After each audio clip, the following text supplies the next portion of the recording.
Workers have been here since 8 this morning trying to clear a path for this road. With such a busy schedule, college students have no time for dating, which is why many of them have resorted to meeting people in a different way with their smartphone. While shoveling in front of your home is common courtesy, for some residents it's actually a requirement, which means if you don't comply, you could be facing a fine. Even with a couple hours left before the gates open, you would normally see this line packed with students.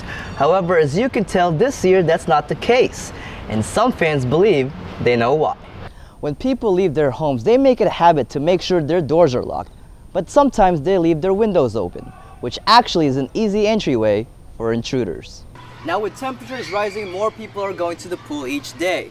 More people means more lifeguards are needed, something that many city pools are struggling to find.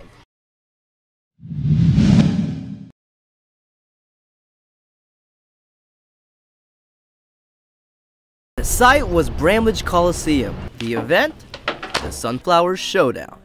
Students piled into the stadium as in-state rival Kansas Jayhawks come into Manhattan to face the K-State Wildcats. It's definitely the best game atmosphere that I've been a part of. But before he could get into that atmosphere, he first has to wait for a while. We got here at 6 o'clock this morning, staying in the cold and brave the cold to see our Cats hopefully win. Colby Harris wasn't the only one out early, yet something still felt odd about the student line this time around. Even with a couple hours left before the gates open, you would normally see this line packed with students. However, as you can tell, this year that's not the case, and some fans believe they know why. Hopefully it's because of tests in classes. Probably because the weather, it's a little bit chilly. Maybe there's some fans who are deterred by the season. I think the record, 13-15, that's all. I mean, I know plenty of people that are trying to sell their tickets. Regardless of attendance, these fans were still optimistic about their chances. I think we're just as capable as competing with KU. We have competed with top teams in the Big 12. No matter what this record is, we're still going to win. Still going to try our hardest. And in the end, their devotion paid off.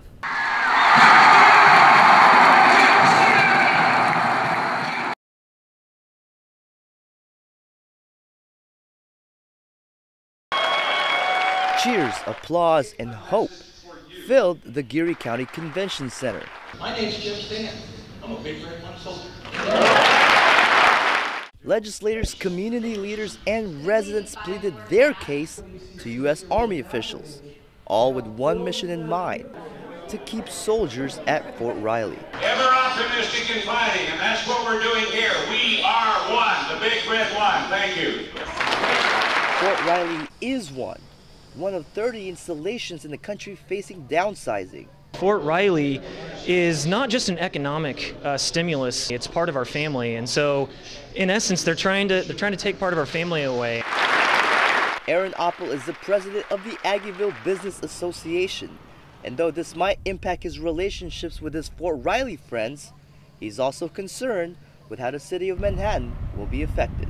All economic activity in this region would be dramatically affected. It's gonna hurt. It's gonna hurt a lot.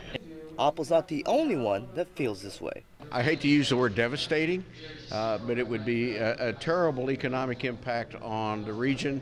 Kansas leaders are confident, however, in the importance in Fort Riley. This place has significant investment in capital, in housing, in health care, and in education. And the attendance shows how important the Big Red One is to the community. When you look around and see everybody is here, this shows the support that we do have for Fort Riley.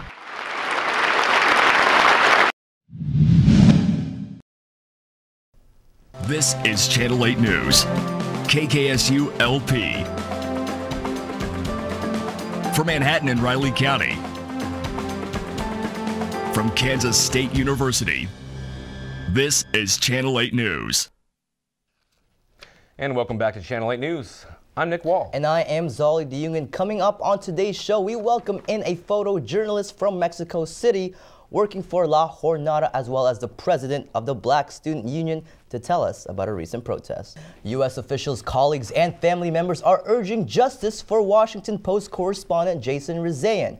Rezaeian holds dual citizenship in America and Iran and has been charged with unspecified crimes in Iran. Troops are said to be deployed for about a year. Well, I tell you what, let's hope they make it home safe before then. Of course. In late September, the Big Red One at Fort Riley made national news when it announced that 500 of its troops would deploy to fight ISIS in Iraq. Dr. Bob Beatty joins us now to discuss and provide an in-depth analysis on how the upcoming elections will affect Kansas and with what we can expect to go down at the polls. Dr. Beatty, thank you for joining us today. And up next for the Wildcats is a big matchup with the 6th-ranked TCU Horned Frogs in Fort Worth, Texas. This game has both the Big 12 and college football playoff implications for both teams. So, if you want to watch it, it will be televised on Fox with kickoff starting at 6:30. Thank you guys again so much for watching us this semester of Channel 8 News. Enjoy the holidays, and we'll be back in January.